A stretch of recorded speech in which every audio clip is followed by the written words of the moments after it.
Nusantara, where legends are born. Kemenangan besar berhasil diraih oleh Jens Raven dan kawan-kawan. Timnas Indonesia U23 memulai turnamen ASEAN U23 dengan penuh gairah. Pesta gol dengan 8 angka tanpa balas menjadi penghias papan skor sampai peluit panjang dibunyikan. Dan Jens Raven menjadi aktor utama dalam menjebol gawang Brunei Darussalam. Akan tetapi, rasa respek dan rendah hati tetap menjadi simbol yang terus ditekankan. Gak ada drama, gak ada selebrasi berlebih, itulah yang coba ditekankan oleh Coach Gerald van den Berg. Sementara pelatih lawan pun respect, dengan mengakui keunggulan Garuda Muda tanpa banyak alasan. Namun di balik kemenangan ini, masih terus membuat Coach Gerald harus bekerja ekstra di belakang layar.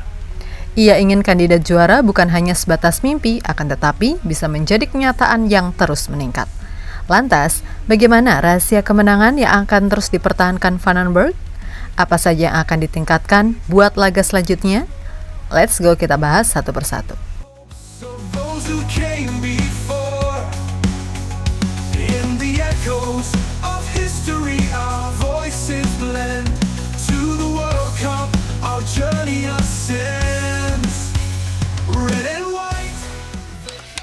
Timnas Indonesia U23 memulai Piala AFF U23 dengan perjalanan yang cukup mulus. Skuad asuhan Gerald van den Berg melumat Brunei Darussalam 8 gol tanpa balas di Stadion Utama Gelora Bung Karno. Jens Raven tampil sebagai bintang utama dalam pertandingan ini dengan membukukan 6 gol dan 2 lagi dicetak oleh Arkan Fikri dan Raihan Hanan. Sejak menit 2, Jens Raven langsung menunjukkan taring keganasannya. Pergerakan Raihan Hanan dari sisi kanan penyerangan dan dilanjutkan sebuah operan menyilang berhasil disambut Jens Raven yang berada di kotak penalti dan mampu mendorong bola dan memberikan keunggulan pertama bagi Garuda Muda. Hingga babak pertama usai, Indonesia unggul telak 7-0 atas Brunei dengan Jens Raven mencetak 5 gol. Juru taktik asal Belanda tersebut sampai sedikit membuat perubahan di babak kedua. Nama-nama seperti Raihan Hanan hingga Doni Tripamungkas ditarik keluar. Striker baru Bali United tersebut tetap dipertahankan. Alhasil, Raven menggenapkan gol ke-6-nya di pertandingan ini pada menit ke-62. Menyongsong operan jauh dari lini belakang, Raven mencungkil bola melewati sergapan kiper Brunei. Ia pun bermain full time sampai laga usai dan menang 8-0 atas Brunei. Where legends are born, to the roar of the stadium, hearts are sworn. With 1,000 island spirit, fierce and bright, Indonesia march forward into the night. Red and white, the colors we bleed, for glory, for honor. Laga pembuka ini bisa dibilang memang cukup bagus buat pemanasan sepanjang turnamen. Dan gak cuma soal hasil, statistik di atas lapangan menunjukkan dominasi mutlak Garuda Muda. Dengan penguasaan bola mencapai 84% berbanding hanya 16% milik Brunei. Selain itu, Indonesia juga tercatat melepas 26 tembakan di sepanjang laga dengan 13 diantaranya tepat sasaran. Di sisi lain, Brunei hanya melepas 3 tembakan tanpa satu pun mengarah ke gawang. Jadi bisa dibilang, Muhammad Ardiansyah ngopi doang tuh di samping gawang. Kemudian akurasi umpan Indonesia mencapai 90%, dengan total umpan mencapai 564 kali. Dan Garuda Muda juga tercatat 17 kali menciptakan peluang dan 24 kali mengirim bola ke kotak penalti lawan. Performa ini menjadi sorotan utama di halaman statistik turnamen, karena secara individu, Jens Raven juga menggandakan rekor lama. Menurut catatan, ia menjadi pemain pertama yang mencatatkan lebih dari 3 gol dalam satu pertandingan.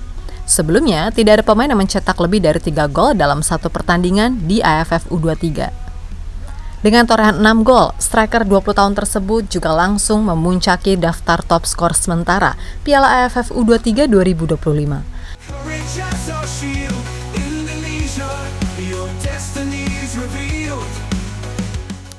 Meskipun begitu, sang pelatih Gerald van den Berg tetap memberikan sebuah catatan khusus untuk anak asuhnya. Ia tidak mau skuad muda ini puas begitu saja, apalagi ketika melihat jomplangnya permainan di babak pertama dan juga kedua. Bisa dilihat dari gol yang dihasilkan sangat berbeda. Gerald van den Berg menggarisbawahi bahwa timnya masih ada gap antara pemain yang diganti pada babak kedua belum bisa bersaing dengan pemain utama.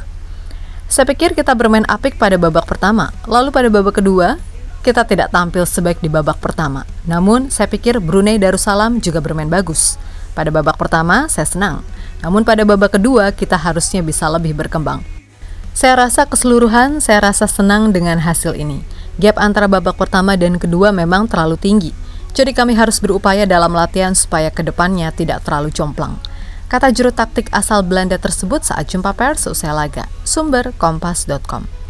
Lebih lanjut, Coach Gerald juga terus memberikan rasa respek kepada lawan dengan memerintahkan anak asuhnya agar tidak berlebih saat berselebrasi.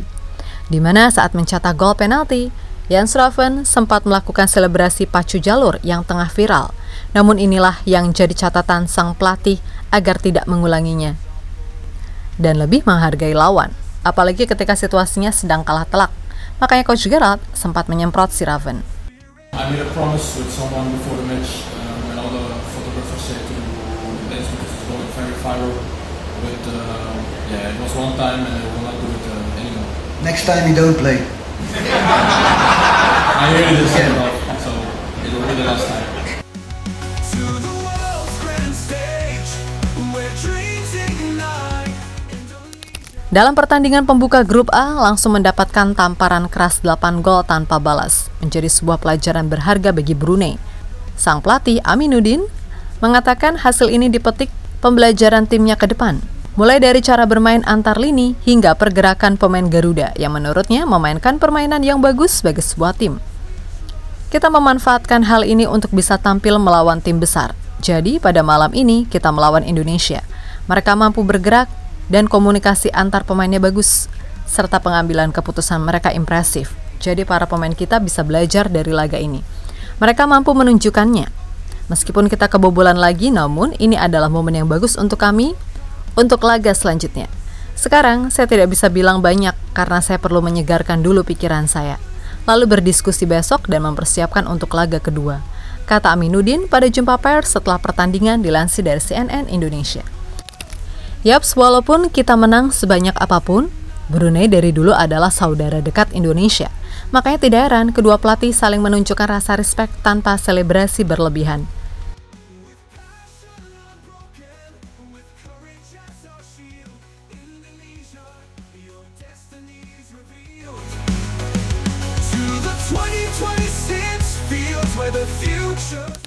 Dengan raihan ini, Garuda Muda kini sedang bertengger di puncak klasemen dengan torehan 3 poin. 8 gol tanpa balas membuat kita berada di atas Filipina dengan poin yang sama. Sementara yang katanya rival nih, Malaysia, malah KO dari Filipina. Jadi ya, persaingan di grup A belum begitu kelihatan ketat seperti prediksi, walaupun menjadi grup neraka. Namun ini baru langkah awal. Ingat, target Garuda Muda adalah juara. Karena memang kita adalah tuan rumah sekaligus menjadi pembuka jalan untuk kualifikasi Piala Asia U23. Dan para rival juga menyebut Indonesia sebagai kandidat kuat juara. Seperti pelatih Malaysia U23, Nafusi Zain memuji kesulitan Indonesia sebagai kekuatan calon juara. Begitupun media Vietnam memandang kita sebagai tuan rumah yang cukup serius dalam mencapai target juara. To the roar of the stadium, hearts are sworn. With a thousand island spirit, fierce and bright.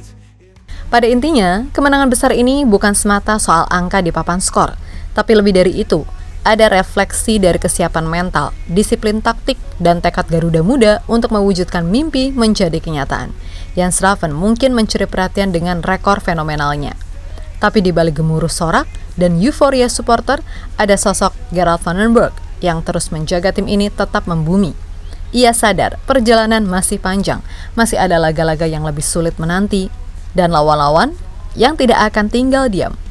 Kemenangan atas Brunei adalah awal yang indah, tapi bukan garis akhir. Tantangan sebenarnya justru dimulai dari sini. Bagaimana mempertahankan konsistensi, menjaga respek, dan terus memperbaiki celah-celah yang muncul dari satu babak ke babak lain. Apapun itu, satu hal yang pasti, Indonesia tidak hanya tampil sebagai tuan rumah, tapi juga memperlihatkan diri sebagai tim yang serius, disiplin, dan layak dijagokan untuk juara. Jadi kita nikmati dulu kemenangan ini, tapi jangan lengah. Karena perjalanan menuju tangga juara baru saja dimulai, Garuda Muda terus terbang tinggi.